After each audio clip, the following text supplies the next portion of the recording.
And let me tell y'all this. If I was Martell, y'all would have been just pulling me off of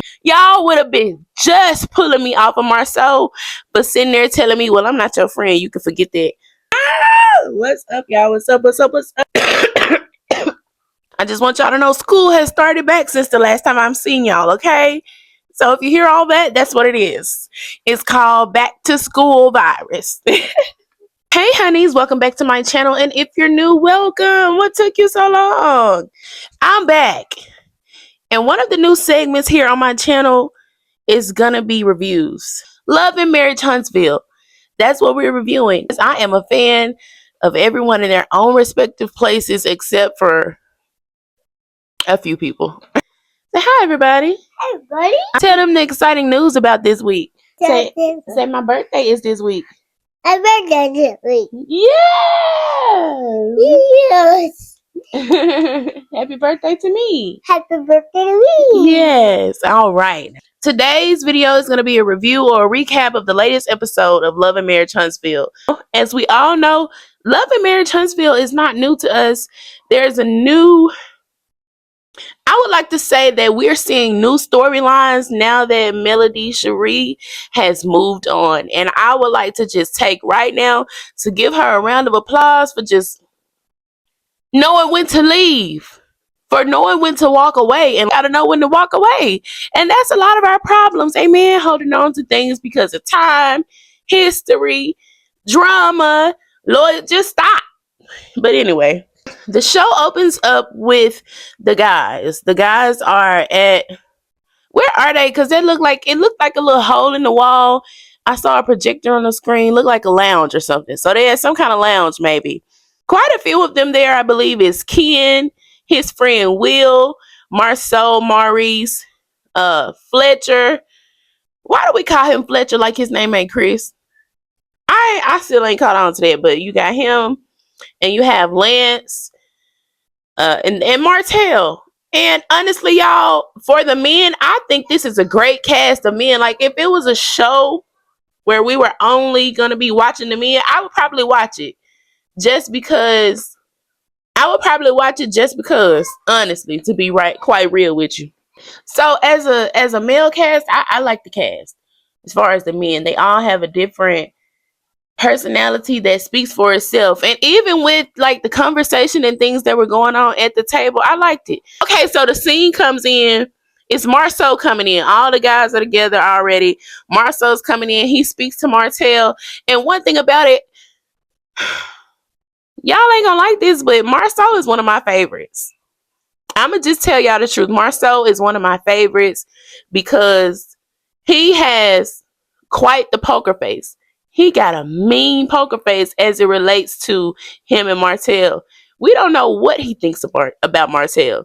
I mean, that could just be my opinion, but as far as Martell, he ain't finna let Martell see him sweat. And let me tell y'all this. Okay, and we're gonna get into it. But if I was Martell, y'all would have been just pulling me off of Marsau for what he said. Y'all would have been just pulling me off of Marsau, but sitting there telling me, well, I'm not your friend. You can forget that. Think with somebody that's your boy, and then when they come lying about some hey, so stop that thought. Who are you talking to? Anyway, the scene opens up, and they go into some conversation with Ken. The people are asking Ken about how he feel about Trish, blah, blah, blah. I'm so sick of hearing it. I'm sick of hearing it. I'm sick of it. I don't care. I do not care. When they introduced us to Trish and Ken, he caped hard. He's been caping hard for his family, okay, that he adopted. Now that the divorce is over, now that it's actually time for Trish and Ken to step up, now Ken don't know what he want to do. Those remarks that he made concerning Trish now, that he can actually be with her free and clear and legally, it made me kind of look at him differently. Now, that don't mean that Trish ain't wrong, because we know Trish wrong. But now you telling me that now that she's a completely free agent, you don't want her? What was it, the thrill that kept you there? Oh, okay. Anyway, some kind of way they segue into Martell asking Ken if he knew about coleslaw.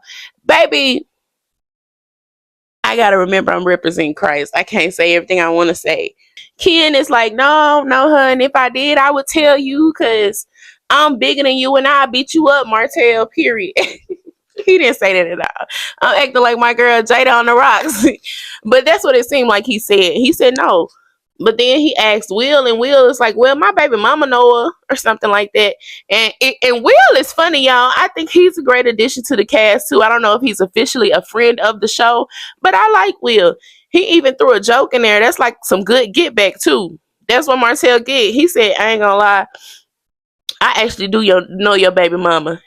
I was a trainer and I went to her house. It was funny. If you get the joke and you watch last season, you know where he was going with that. And baby, Martell didn't find that funny one bit. Martell wasn't laughing. I'm sure he wanted to fight that big man, and if he thought that he could whoop him, he would have done that. That's what it felt like to me. My God. Eventually, Maurice Luther King has the bright idea that they should go outside and talk. He is so invested in Martell and Marsau talking that it's actually kind of scary. Because if you were that invested in either one of your sons, they go outside and they talk, and let's just give this a play-by-play. We just gonna paraphrase because I feel like this particular scene was so unnecessary between two men. That was so childish. They were outside bickering like the ladies, and Maurice was the ringleader. Just messy. Unless they was gonna tussle it out, we didn't need it. They're all huddled up by the fire, and Martell is telling his piece, you need to leave me alone. I didn't have no problem with you until you started spreading lies about me. Marsau's like, what lies did I tell? I haven't said anything about you. And apparently this all stemmed from one of the earlier episodes. They did a flashback to them being in the car, and Melody and Martell were not celebrating their 10th year anniversary. And Marsau made a joke, and it hurt Martell's feelings. Marsau apologized. Martell never got over it. And here we are. So he said something like they didn't celebrate because ultimately he was cheating. And the thing about it is, when Marsau was given the play-by-play, he does not respect Martell at all. Whatever ounce of respect that he did have for him is obviously gone. And I don't blame him. So he said something like they played a little too much or something like that. And Martell, he really believes that people are afraid of him. He asked him, he's like, well, what does that mean? Marsau said that so fast, he said, you were cheating. Martell's cheating. Martell. I know that's right. Tell the truth. You was cheating. Now, the jury is still out on whether or not you were cheating, Marsau. But that's neither here nor there. I'm only here to speak about what I can see, okay? Marsau is like, I told him I apologize and I would never do it again. And to that day, I haven't said nothing else about Martell. But Martell took it upon himself to continue to speak about me and my family. And Martell is like, you was my boy. You was my friend. I didn't have no problem with you. You supposed to be my boy. You be supposed to be cool. Marsau said, hey, let me stop you right there. You got too much dip on your chip. I'm not your friend. Never been your friend. And if you never knew that, you know now. Here's the thing. I truly believe that they were friends, and they kind of gave a breakdown of everything. Martell seems to believe that Marsau crossed him after giving him a life-changing opportunity. Marsau seems to believe that Martell crossed him after they went in on a life-changing opportunity. What I can say is they are both right. The opportunity that they received was life-changing, but it brought out true colors. I think that Marsau is correct. Martell has always treated him like he was better than him, and he never expected Marsau to find his footing. I'm just telling you what I see. You can argue with somebody else in the comments, not me. It was a case of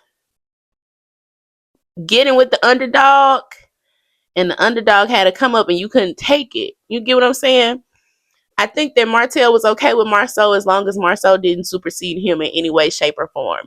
He was the better husband. He was the better friend. He was the better businessman. And because of his own silly mistakes, he's lost a lot of that. And now Marsau has come out on top, and Martell just cannot believe it. He can't fathom in his head that this man is doing better than him.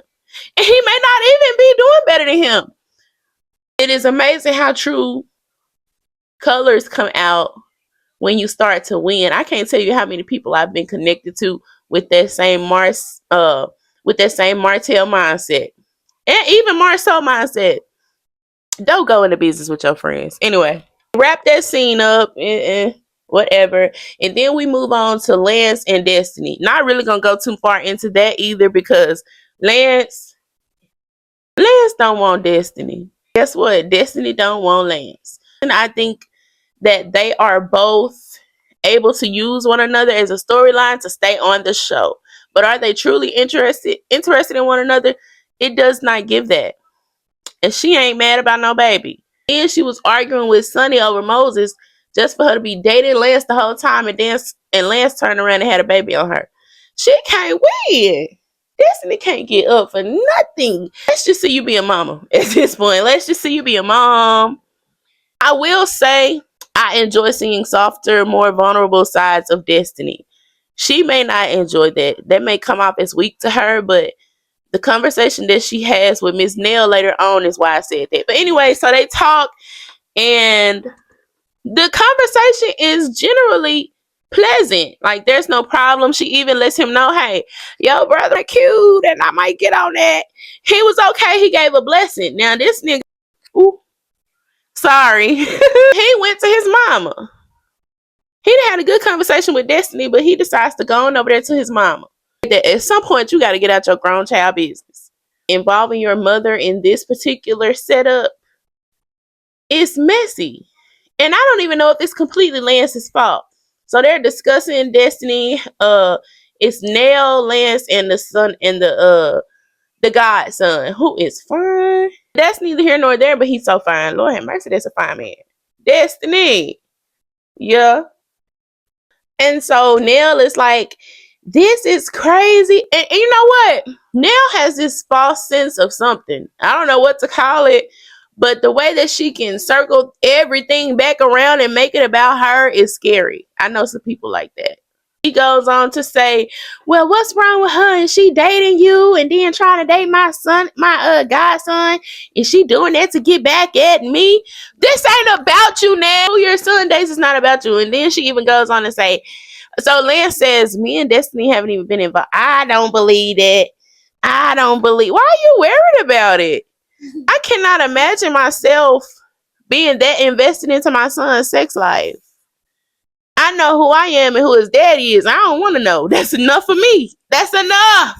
Right there. I don't have to know. So I think that she has a problem blurring lines and setting boundaries for real. Because next season, she's going to be mad about it. I'm gonna wrap this up because I think I done forgot the show. And I think after that, another scene that I wanted to highlight was Destiny and Nell having a conversation. Nell let Destiny know that she wasn't pleased with the fact that she had been involved with Lance, and now she's trying to get involved with the godson. And Destiny like, hold up, because you keep trying to check me about Lance, but you knew that Lance had a child on the way. You knew that he was involved with somebody else, and you never said a word to me. Now so big on loyalty and stuff that she forget that she gotta be loyal too. Everything that she said can be justified, but as soon as Destiny said, hey, your son had a baby on me, well, I just don't see how that was your business. Da da da da da. No, right is right and wrong is wrong. So if you're gonna check me, check your son. Nell, you don't care. You don't care. I don't think that Miss Nell is truly that bothered about who Destiny is seeing. Miss Nell does not like to be checked. She does not like to be held accountable. Last season, Miss Nell chose to invite Sonny to whatever event knowing that Destiny was going to have a problem. She felt some type of way that Destiny said that she needed to reevaluate the friendship. And rightfully so. How do I put it?